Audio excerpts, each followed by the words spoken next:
एक माशूका ने अपने आशिक से पूछा, क्या तुम जानते हो कि शाह लतीफ़ कौन था? उसके आशिक ने जवाब दिया, शाह लतीफ़ दुनिया का पहला फेमिनिस्ट शायर था।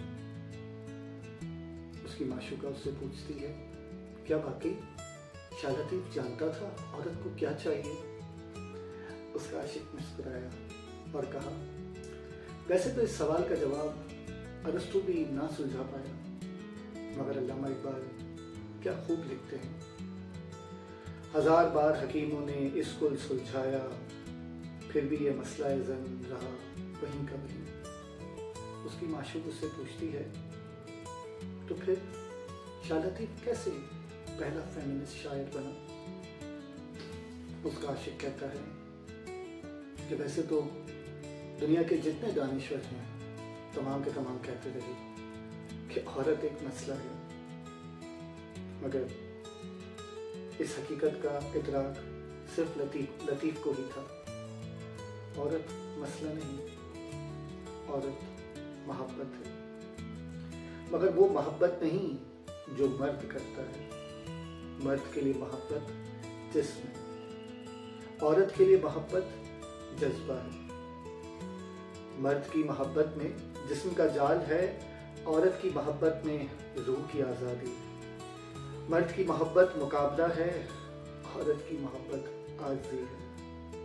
मर्द की मोहब्बत एक पल की है, औरत की मोहब्बत सारी जिंदगी। मर्द की मोहब्बत एक अफसाना है, औरत की मोहब्बत एक हकीकत है।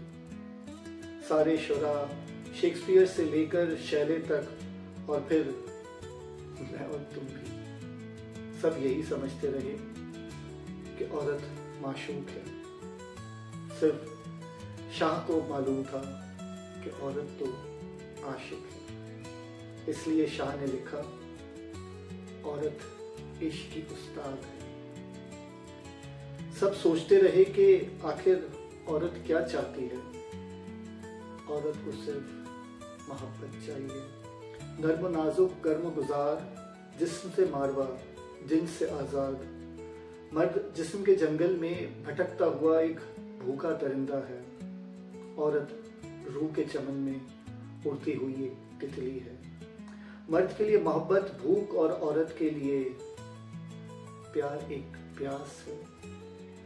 सिर्फ लतीफ़ जानता था कि औरत के होंठ साहिल हैं और इसका वजूद एक समंदर है, आंखों से बहते हुए अश्कों जैसा समंदर जो नमकीन भी है और हसीन भी, जिसमें तलातुम है, जिसमें गम है, जिसमें रंज नहीं, सिर्फ और सिर्फ अलम है। इसीलिए शाह लिखता है, औरत एक मोहब्बत है, सिर्फ मोहब्बत।